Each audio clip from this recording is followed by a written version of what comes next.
आप सभी का एफडी क्लासेस में स्वागत है। आज हम 3 जनवरी को जितने भी इम्पोर्टेंट क्वेश्चन बन सकते हैं उन सारे क्वेश्चन को देखेंगे। तो चलिए आज का पहला प्रश्न देखिए। और हाँ, अर्जुना करंट अफेयर के 2022 में जितने भी एडिशन निकले हैं उनसे संबंधित वीडियो अपलोड कर दिया गया है, आप उसे भी देख सकते हैं। चलिए आगे देखिए। मुख्यमंत्री श्रमिक सियान योजना की सहायता राशि को 10,000 रुपये से बढ़ाकर कितने रुपए किया गया है? तो इनका सही आंसर होगा 20,000 रुपये। मुख्यमंत्री श्रमिक सियान योजना की सहायता राशि को बढ़ाकर 20,000 रुपये किया गया है। ध्यान देंगे 1 जनवरी 2023 को नए वर्ष के मौके पर श्रमिकों के लिए बड़ी घोषणा की गई है। मुख्यमंत्री श्रमिक सियान सहायता योजना जिनकी शुरुआत 1 मई 2022 को अंतर्राष्ट्रीय मजदूर दिवस के दिन किया गया था, इसके तहत सियान श्रमिकों को सेवानिवृत्त होने के समय एक मुश्त 20,000 रुपये दिया जाएगा। यह पहले 10,000 रुपये दिया जाता था। मेधावी छात्र प्रोत्साहन योजना का नाम परिवर्तित कर नोनी बाबू मेधावी शिक्षा योजना किया जाएगा। इसे याद रखिए, इससे क्वेश्चन बन सकते हैं। निर्माण श्रमिकों के बच्चों को प्रतियोगी परीक्षाओं की तैयारी के लिए निःशुल्क कोचिंग भी कराया जाएगा। चलिए अगला प्रश्न देखिए। भारत सरकार ने अंतर्राष्ट्रीय बाजरा वर्ष किस वर्ष को घोषित किया गया है? तो इनका सही आंसर होगा भारत सरकार ने अंतर्राष्ट्रीय बाजरा वर्ष 2023 को घोषित किया गया है। चलिए ध्यान देंगे। भारत सरकार ने अंतर्राष्ट्रीय बाजरा वर्ष 2023 को 1 जनवरी 2023 से शुरू किया गया है।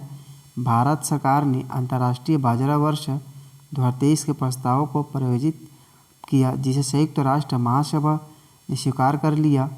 भारत के प्रधानमंत्री ने भारत को बाजरा के लिए वैश्विक हब के रूप में स्थापित करने के साथ साथ अंतर्राष्ट्रीय बाजरा वर्ष 2023 को एक जन आंदोलन बनाने के अपने दृष्टिकोण को भी साझा किया है।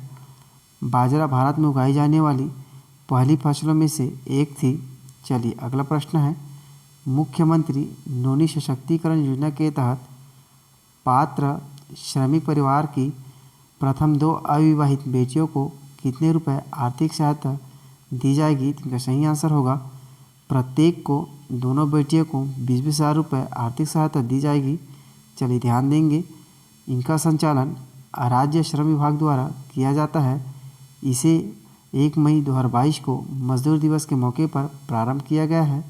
योजना के पात्र श्रमिक परिवार की प्रथम 2 अविवाहित बेटियों पर लागू है, जिनका उम्र 18 से 21 वर्ष के बीच में हो। इसमें 20,000 रुपये की आर्थिक सहायता राशि एक मुश्त बैंक खाते में हस्तांतरित कर दिए जाएंगे। इस योजना के तहत 18,682 निर्माण श्रमिकों की बेटियां अब तक लाभान्वित हो रही हैं। इसमें 37,36,40,000 रुपये अब तक वितरित किया जा चुका है। साथ ही यह योजना बेटियों के विवाह को ध्यान में रखकर बनाई गई है। चलिए अगला प्रश्न देखिए। हाल ही में परमाणु ऊर्जा नियामक बोर्ड के अध्यक्ष कौन बने हैं? इनका सही आंसर होगा दिनेश कुमार शुक्ला हाल ही में परमाणु ऊर्जा नियामक बोर्ड के अध्यक्ष बने हैं। ध्यान देंगे, परमाणु ऊर्जा नियामक बोर्ड के पूर्व कार्यकारी निदेशक और प्रतिष्ठित वैज्ञानिक दिनेश कुमार शुक्ला ने दिसंबर 2022 में परमाणु ऊर्जा नियामक बोर्ड के अध्यक्ष के रूप में पदभार ग्रहण किया है। इस पद पर उनकी नियुक्ति 3 वर्ष के लिए की गई है। वह परमाणु सुरक्षा के क्षेत्र में अंतर्राष्ट्रीय स्तर पर प्रशंसित विशेषज्ञ है। चलिए अगला प्रश्न देखिए।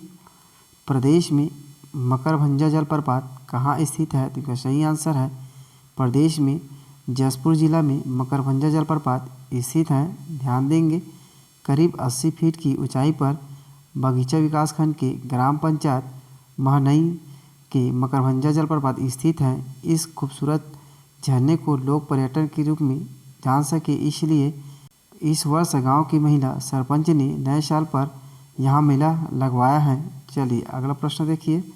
केंद्र सरकार ने नई एकीकृत खाद्य सुरक्षा योजना की शुरुआत कब से की गई है? तो इनका सही आंसर होगा केंद्र सरकार ने नई एकीकृत खाद्य सुरक्षा योजना की शुरुआत 1 जनवरी 2023 से की गई है। चलिए ध्यान देंगे, इस योजना के तहत 2023 में राष्ट्रीय खाद्य सुरक्षा अधिनियम के तहत 81 करोड़ से अधिक लाभार्थी को मुफ्त अनाज प्रदान करेगी। इस योजना के तहत केंद्र सरकार अभी राष्ट्रीय खाद्य सुरक्षा अधिनियम लाभार्थियों को अंत्योदय अन्न योजना परिवारों और प्राथमिक वाले घरेलू व्यक्तियों सहित मुफ्त अनाज खाद्यान्न प्रदान करेगी। चलिए अगला प्रश्न देखिए, छत्तीसगढ़ राज्य में PPP मॉडल पर देश का पहला एथेनॉल प्लांट कहाँ स्थापित किया गया है? इनका सही आंसर होगा कबीरधाम जिला में देश का पहला एथेनॉल प्लांट स्थापित किया गया है। चलिए ध्यान देंगे, छत्तीसगढ़ का पहला एथेनॉल प्लांट इस साल अप्रैल से कवर्धा में भोरमदेव शक्कर कारखाने के पास शुरू हो जाएगी, जिसमें एथेनॉल प्लांट में गन्ने से शुरू में रोजाना 80 किलो लीटर एथेनॉल बनने लगेंगे। इसके लिए ग्लोबल टेंडर के बाद भोरमदेव सहकारी शक्कर कारखाने तथा एनकेज बायोफ्यूल के बीच एग्रीमेंट हुआ है, इसे भी ध्यान देंगे। सीजन में गन्ने के रस से तथा ऑफ सीजन में मोलासिस से एथेनॉल बनाया जाएगा। छत्तीसगढ़ में मछली पालन के लिए तालाब या जलाशय को कितने वर्ष के लिए लीज पर दिए जाएंगे? इनका सही आंसर है अब मछली पालन के लिए तालाब और जलाशय को 10 वर्ष के लिए लीज में दिए जाएंगे। चलिए ध्यान देंगे, नवीन मछली पालन नीति में संशोधन किए जाने के विभागीय आदेश का मंत्रिपरिषद द्वारा अनुमोदन किया गया है, जिसमें अब मछली पालन के लिए तालाब जलाशय की नीलामी नहीं होगी। तालाब जलाशय को 10 वर्ष के लिए लीज पर दिए जाएंगे। तालाब जलाशय के पट्टा आवंटन में सामान्य क्षेत्र में ढीमर, निषाद, केवट, कहर और कहरा मल्लार के समुदाय एवं मत्स्य सहकारी समिति को प्राथमिकता दी जाएगी। चलिए अगला प्रश्न देखिए, छत्तीसगढ़ का सहदेव तीर्दो किस मशहूर एक्टर के बचपन का रोल अदा करेगा? इनका सही आंसर है राजपाल यादव के बचपन का रोल अदा करेगा। ध्यान देंगे, छत्तीसगढ़ में बस्तर के सुकमा जिले का रहने वाला सहदेव तीर्दो अब जल्द ही बड़े पर्दे पर नजर आने वाला है। बॉलीवुड की एक फिल्म में मशहूर एक्टर राजपाल यादव का बचपन का रोल अदा करेगा। बताया जा रहा है कि फिल्म का नाम सबरी है।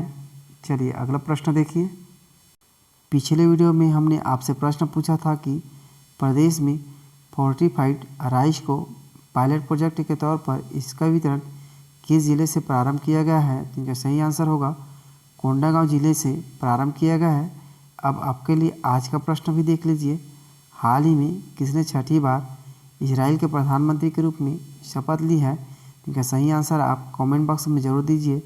चलिए मिलते हैं अगली वीडियो में। जय हिंद, जय छत्तीसगढ़। यदि हमारे वीडियो आपके लिए यूज़फुल है तो लाइक, सब्सक्राइब, कमेंट और शेयर ज़रूर करें, क्योंकि आपका एक लाइक और कमेंट हमें वीडियो बनाने के लिए मोटिवेट करता है।